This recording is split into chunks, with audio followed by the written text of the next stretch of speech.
All right, my brothers and sisters in labor, let's hear it for labor. Let's hear it for Davis-Bacon. Let's hear it for every federal job, only with union labor. Every dollar we spend, only with union labor. We're going to employ a lot more people, so thank you, thank you, thank you. It is so good to be here with all of you, finally in person. We had to do this thing by damn Zoom for 2 years. It ain't the same as being with you, and I had a great time last night with my New York brothers and sisters. Beer, wine, steak, good time. In fact, Geiger gave me a piece of his steak from the Carpenters. He's not here, Carpenters. We all got to be together. You heard Tim Ryan. Anyway, first 2 points before I get into our labor stuff. One, what Putin is doing to the Ukrainian people is just despicable. We should give them all the help they need, and he should be tried for war crimes. And to my Ukrainian brothers and sisters, we're with you all the way. So many Ukrainians have built our labor movement.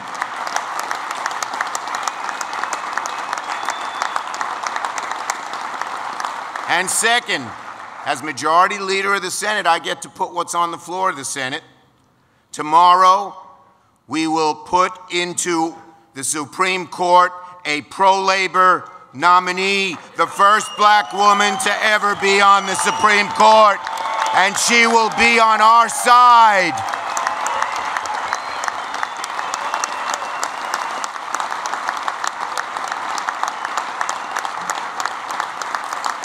So thank you for all your support and all your help. My dear friend Shauna McGarvey, I call him Shauno, and when we're really getting into it, I rub his nice little shaved head.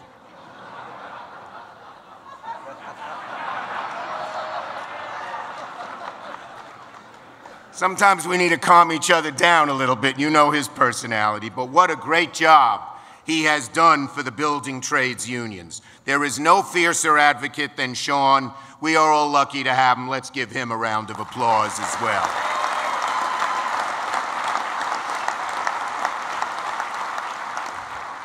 And of course, to all of our general presidents here, each of whom I have worked with to help the men and women you represent, we love you. Thank you for the great job that you do. And finally, can't leave this out. Where's the New Yorkers in the audience? Give me a shout out. I am proud to say that New York is every year either the first most heavily unionized state or second. I think Hawaii got a little ahead of us this year, but Hawaii, look out, we're going to be #1 next year again. Okay, so thank all of you. For 100 years, the building trades, the national building trades, have built and rebuilt and fortified our country from the bottom up. You and the men and women you represent built the roads and railways that pushed our fledgling nation westward, the great dams and canals, the highways and skyscrapers that have made America the envy of the world. Your unions helped create the middle class. Your unions made this country what it is today. You built America. None of us should ever forget that. You are great. And so I want to tell you a little story. Tim Ryan talked about his grandpa and his father. I'm going to talk a little about mine. Our New Yorkers have heard me talk about this yesterday morning. But my dad passed away a few months ago, and I'll tell you his story because it matters. So my grandpa was an immigrant here. He came over when he was 2, 3 years old. He was supposed to be raised by an uncle, but the uncle didn't raise him. So he was a street urchin. He slept in doorways. He stole apples from the push carts.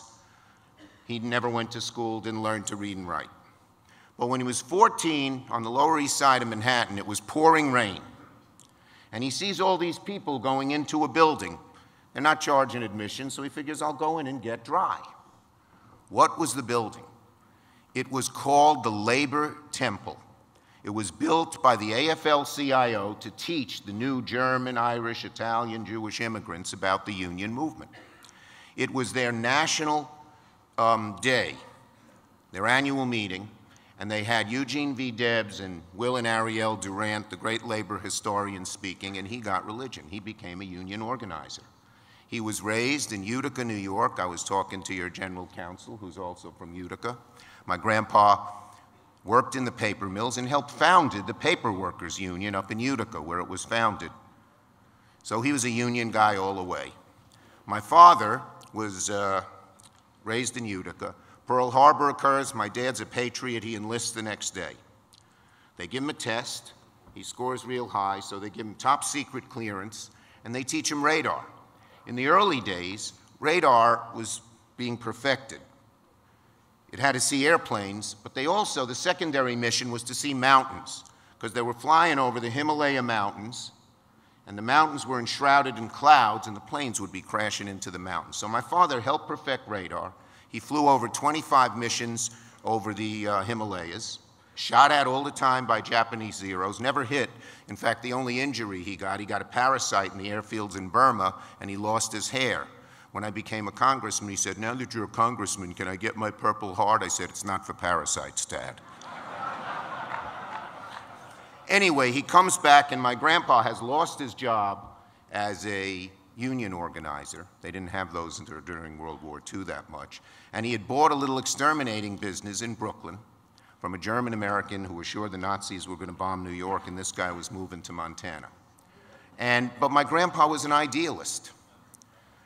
He not only told people, well, if you can't afford it, you shouldn't have rats, you shouldn't have roaches, pay me when you can.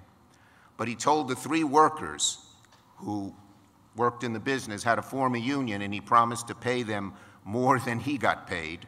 And he helped go around to other little exterminators and help form unions. So he's the only boss whose picture is in a union hall as a founder of a union, the Pest Control Union of New York.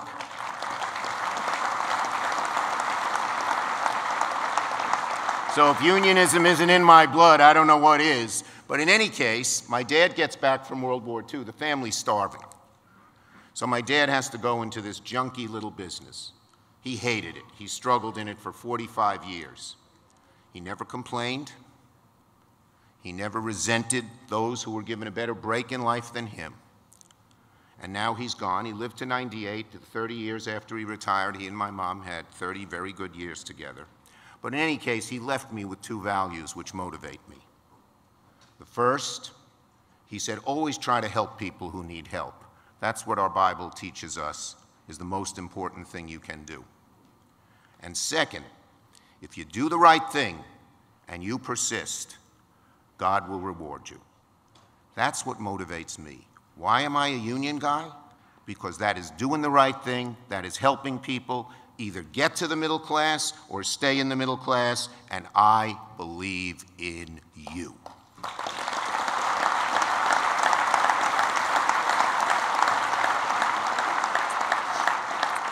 So, since the last time we met in person, we've had a tough couple of years. A global pandemic, greatest economic challenge since the Depression. We've lost far too many. And the deep inequalities in our country bubbled to the surface in frightening ways. But something else happened. Our people and this great organization, the National Building Trades, have endured. We're still here. And with President Biden in the White House, Democrats, majorities in the Congress, we are rebuilding this great country.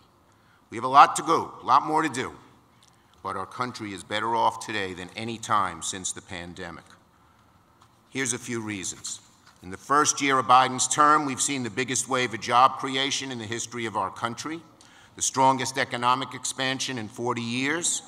Across America, schools are staying open, restrictions are coming to an end. It's a reminder that the right leadership matters. When we work together, when we fight for working families, when we focus on building this country from the bottom up, not the top down, we can make progress. As Senate Majority Leader, I promise you, your cause is my cause forever. Fighting for working families, defending the right to organize, expanding apprenticeships, strengthening your pensions, and making sure every effing federal, I'm not going to curse like Ryan, Brooklyn. You know, we Brooklynites are very refined.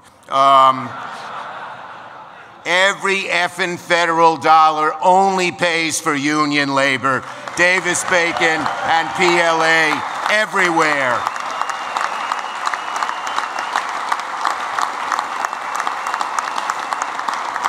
Everywhere.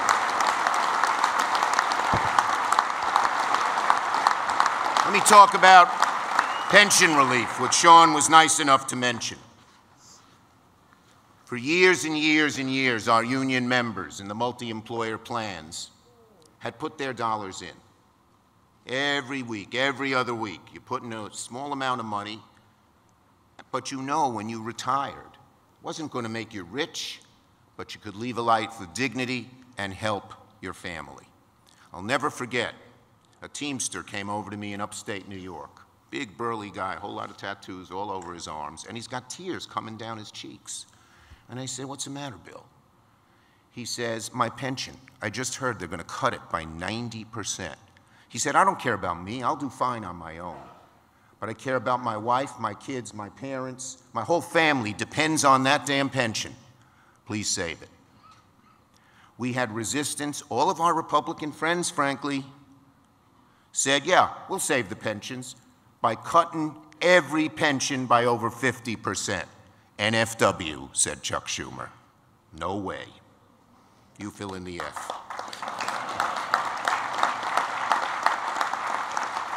And now we have restored those pensions fully.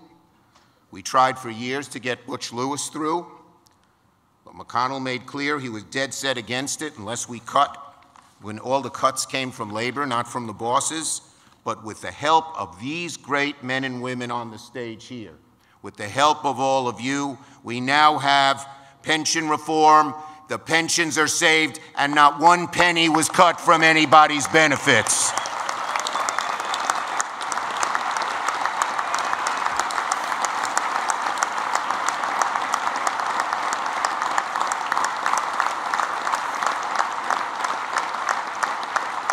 COBRA. We also made sure that COBRA would be funded at 100%, another cause near and dear to labor.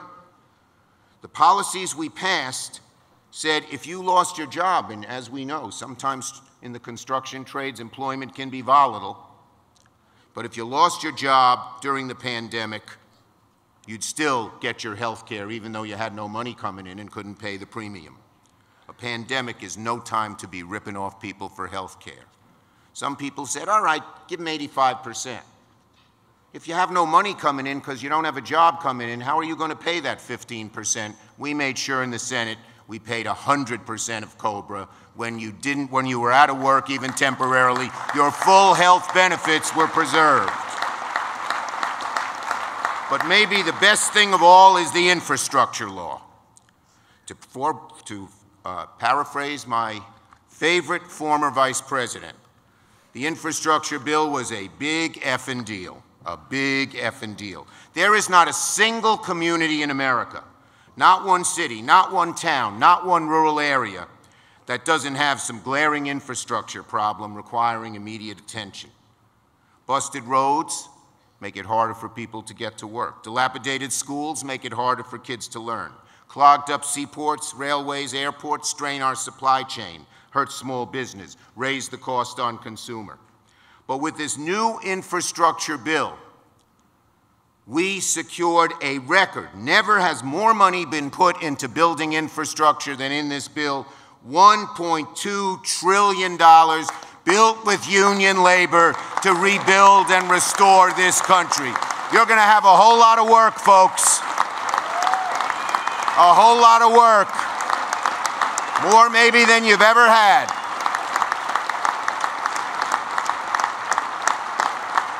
$10 billion for roads, bridges, and construction. $40 billion for our bridges. $39 billion for our public transit. $65 billion to give people, particularly in rural areas, broadband. All built with union labor. $55 billion to rid our community of dangerous lead pipes. $17 billion for our ports. $25 billion for airports. $65 billion to tune up our electric grid. All of it with labor, with union labor. And if this sounds like a lot of numbers, these are a lot of big, almost mind-numbing numbers. But guess what? Guess what? Each dollar means that a family in this country is going to be secure, have long-term work.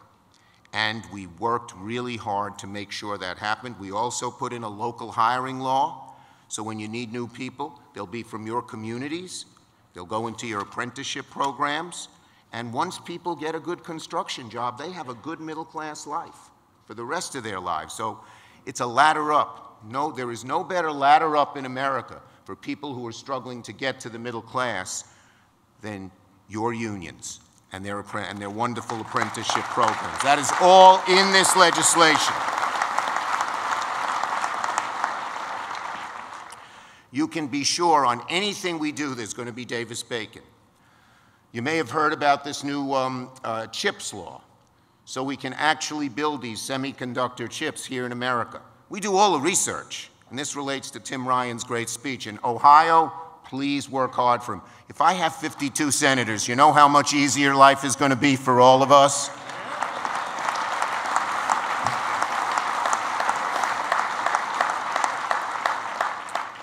But the bottom line is that in this CHIPS bill, you know, where we're going to give some help so we can manufacture the chips here, we said to the big chip manufacturers, you want help? It's all got to be, every plant you build, and they never did this before, has to be built with union labor. Davis-Bacon is in that CHIPS bill, and we will not let the Republicans take it out. It's going to happen. So that's another new place of employment for you.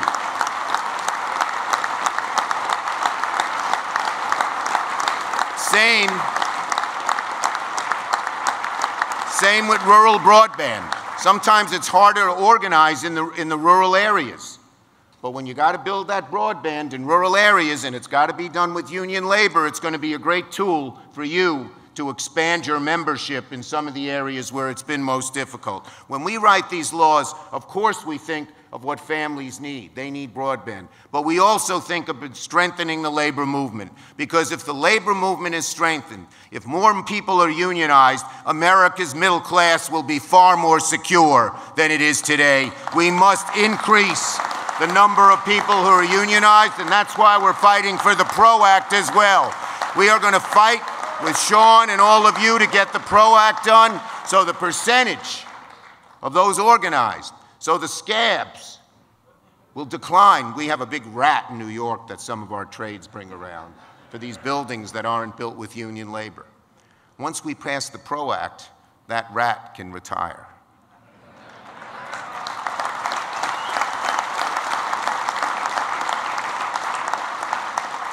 So my friends, I just want to thank you for being my comrades in arms all through the years.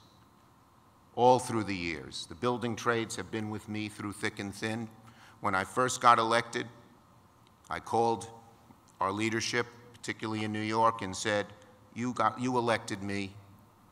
You were there when I needed you. I will always be there when you need me. And this job, with a huge agenda, with intransigent Republicans, and only 50 votes in the Senate, I tell people it's the hardest job I have ever had, but I have more energy and more enthusiasm for it because it is so damn important. Nothing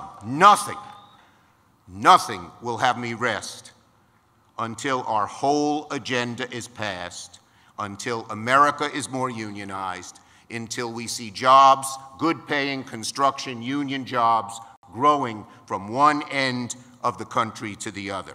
So I thank you for your good work. I look forward to continuing to work together and tackle the issues, big and small, that are facing our unions and are facing our nation.